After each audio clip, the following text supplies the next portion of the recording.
यूसुफ ने कहा कि आज के दिन तुम पर कोई मलामत नहीं, अल्लाह तुमको मुआफ करे और वो सबसे बढ़कर रहम करने वाला है। ये मेरा कुर्ता ले जाओ, फिर इसे वालिद साहब के मुंह पर डाल देना तो वो बीना हो जाएंगे, और अपने तमाम अहलो अयाल को मेरे पास ले आओ। और जब काफिला मिस्र से रवाना हुआ तो उनके वालिद कहने लगे कि अगर मुझको ये ना कहो कि बूढ़ा बहक गया है तो मुझे तो यूसुफ की बू आ रही है। वो बोले कि वल्लाह आप उसी कदीम गलती में मुब्तला है। मगर जब खुशखबरी देने वाला आ पहुंचा तो उसने कुर्ता उनके मुंह पर डाल दिया, सो वो बीना हो गए और बेटों से कहने लगे, क्या मैंने तुमसे नहीं कहा था कि मैं अल्लाह की तरफ से वो बातें जानता हूं जो तुम नहीं जानते? बेटों ने कहा कि अब्बा, हमारे लिए हमारे गुनाह की मगफिरत मांगिए, बेशक हम खताकार थे। फरमाया, मैं अपने परवरदिगार से तुम्हारे लिए बख्शिश मांगूंगा, बेशक वो बख्शने वाला है, मेहरबान है। फिर जब ये सब लोग यूसुफ के पास पहुंचे तो उन्होंने अपने वालिदैन को अपने पास जगह दी और कहा, मिस्र में दाखिल हो जाइए, अल्लाह ने चाहा तो अमन अमान से रहिएगा। और अपने वालिदैन को तख्त पर बिठाया और सब उनके आगे सजदे में गिर पड़े। और उस वक्त यूसुफ ने कहा, अब्बा जान, ये मेरे उस ख्वाब की ताबीर है जो मैंने पहले बचपन में देखा था।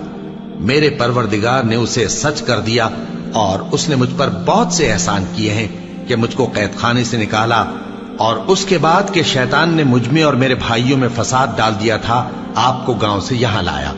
बेशक मेरा परवरदिगार जो चाहता है तदबीर से करता है, वो इल्म वाला है, हिकमत वाला है। जब ये सब बातें हो ली तो यूसुफ ने अल्लाह से दुआ की कि ऐ मेरे परवरदिगार, तूने मुझको हुकूमत से नवाजा और ख्वाबों की ताबीर का इल्म बख्शा।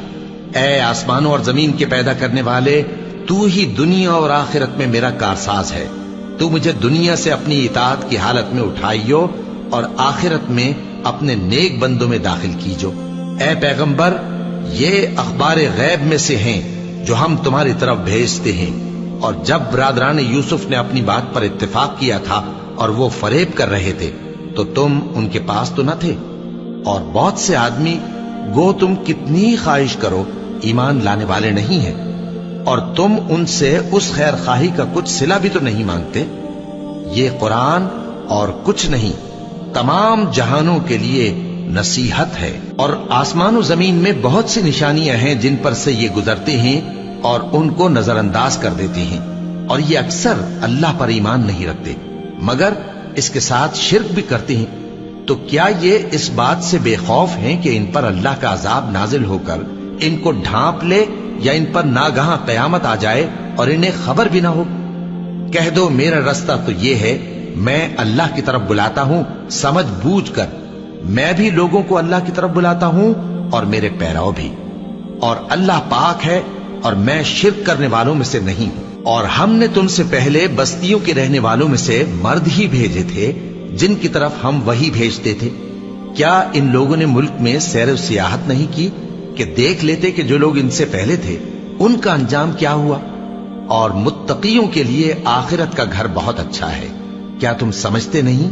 यहां तक कि जब पैगंबर नाउमीद हो गए और उन्होंने ख्याल किया कि अपनी नुसरत के बारे में जो बात उन्होंने कही थी उसमें वो सच्चे ना निकले, तो उनके पास हमारी मदद आ पहुंची। फिर जिसे हमने चाहा बचा दिया, और हमारा अजाब उतर कर गुनाहगार लोगों से फेरा नहीं करता। इनके किस्से में अक्लमंदों के लिए इबरत है।